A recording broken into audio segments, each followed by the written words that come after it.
up, everybody? We're back at Back Fence Farms. So today it's finally actually nice enough to get outside. So here we are outside. We're gonna walk you through the little bits that make up our farmily. Sounds right. Our farm, the squad, the crew, right? So the things that we have dubbed as the farm. So we're gonna walk you through it, introduce you to some animals, and then yeah, let's have some fun. So our first 4 animals we have here at Back Fence Farms are our red wattle pigs right over here. Right on cue. They're right off of our back porch, so there's nothing like fresh pig poo in the morning. That doesn't really start your day. We have 2 females, 2 males, and they will be going for processing in March.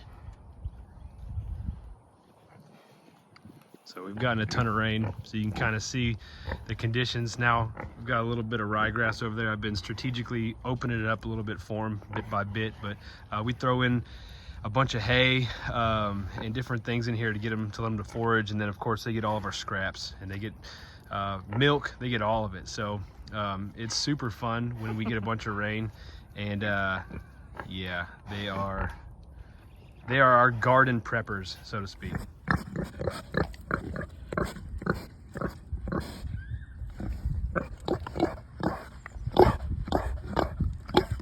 All right, next on the tour, these guys and gals, actually, that's Jerry and Judy, our livestock guardian dogs.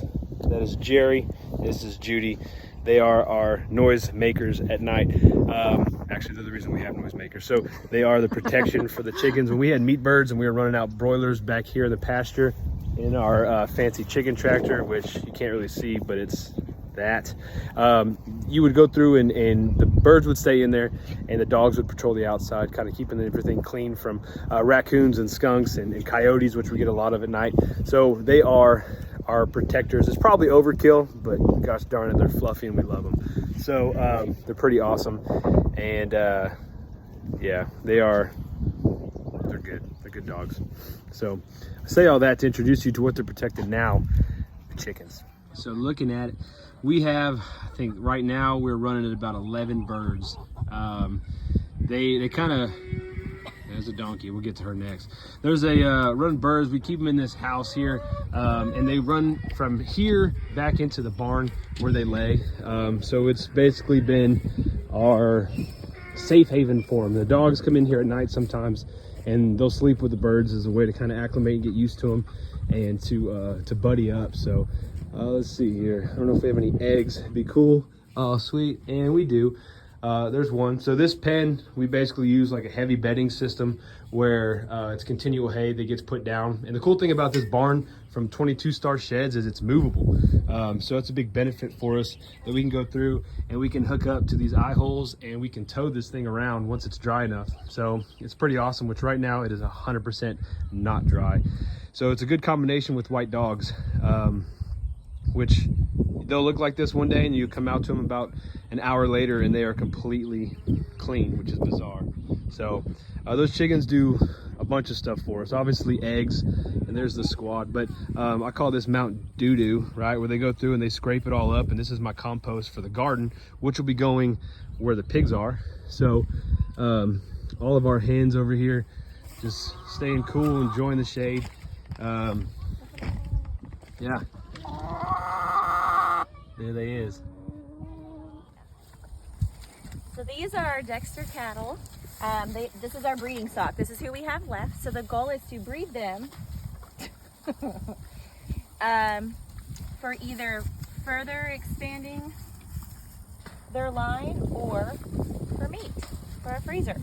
Hey, as you can tell, he's our teenager of the crew and the boss. This is Raleigh, our white bull. The black one is Maple. She's original to our crew. The red, Olivia and Ren. They're a heifer calf pair. And then this little stinker is Annie Oakley. She gets all feisty around the cows too. So, oh.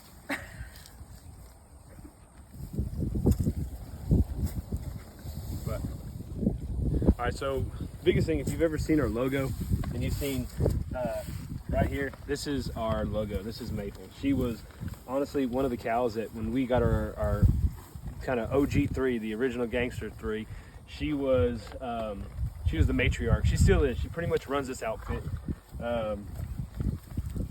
She used to never ever let you even get near her, and now to the point to where she's gotten very accustomed to the fact that we'll go out there and scratch her and pet her, and she's become almost, I mean not almost, but she is a pet. So she did not go through and get butchered, and she was one of the deals that we knew as soon as we got her. She was pretty easy to like, and we knew that she had good temperament. She was the biggest, she was the leader, and she was the one that we wanted to be kind of the matriarch if we were ever to go through and start breeding stock, which we ended up going ahead and doing. And that's why, again, like Allie was saying, we have Olivia right here, who is a successful mama, and you can see her baby right here, Ren. And then this guy, he's a white Dexter. So now Maple also has a white Dexter lineage in her genetics, but the idea behind it is if we could breed these two, and we would have a potential for a white calf, which is it's a big deal in the market. So just something to kind of for us to go ahead and give a shot. And then over here with Olivia and Ren, Olivia, she's not a white Dexter, but it's just something for us to go through and potential for breeding. And again, she's been successful. I want to say she's roughly 10 years old, and she's had a good run of calves. So yeah, this is kind of the pride and joy of what we've got. It's what we started with, and what got us out of the got us into the ag exemption was this one right here and her sisters. So yeah, good ones. And last but not least, we mentioned Annie. We had her and her brother, her half brother, originally. She came with the cows, or not came, we got her first, and we got her as protection. You can hear her just, I mean, she is a noise maker, but she's awesome. She's super fluffy right now, and she is, you want to talk about a pet, like she is probably a fan favorite amongst people that come by, just because, again, she's a miniature donkey, and who doesn't love a miniature donkey? But at the same time, she keeps her eyes peeled all the time. If there's a dog that comes by, if there is a coyote, so kind of pan here to the back of our property. If you go back here, we have open fields, and these open fields are where a lot of the coyotes run, and they have run through this back fence here. They're all over the place, but between her and the dogs, we feel pretty successful in the fact that we have not lost any real livestock to coyotes that we know of, other than a barn cat, and that wasn't in our pasture. So she, along with Maple, the black heifer, are two of the original animals here at the farm that, again, we've come to enjoy being around a lot, and don't plan on getting rid of anytime soon, but she's a good one. All right, so all in all, we're just kind of walking you through a bit of what we have around here. Again, we're super small, and we're not trying to be ranchers or anything like that, but we are just people who are trying to raise their own food and build a better relationship with the animals that we're raising, and the process of food and everything that goes into it. And then two, just be better stewards of the land. And that's one thing we'll talk as these episodes go on about why we do what we do with the animals, how we use them to make better pastures, and you name it. So we look at the animals kind of, we coexist with them from the standpoint of what? Judy keeps popping. Our neighbors mowing the grass, and our Pyrenees, Judy, is terrified of the zero turn, so she hides in the barn. So yeah, it's good stuff. She keeps popping her head out like, is she done yet? So all in all, these animals, I mean, we work with them, they work with us, and so a lot of times people think, oh, it's just food, but in all honesty, these animals are benefiting us tremendously, and benefiting our pastures, and benefiting the process of what we're trying to do to create healthier land that drains water and holds water better. If you want to get into climate change, we can do that. We can talk about how we harvest and sequester carbon. Okay, we can do all that kind of stuff, and we do all that, and just by utilizing these animals that are behind us, right there, yeah, utilizing them, utilizing the chickens, the pigs, I mean, you name it.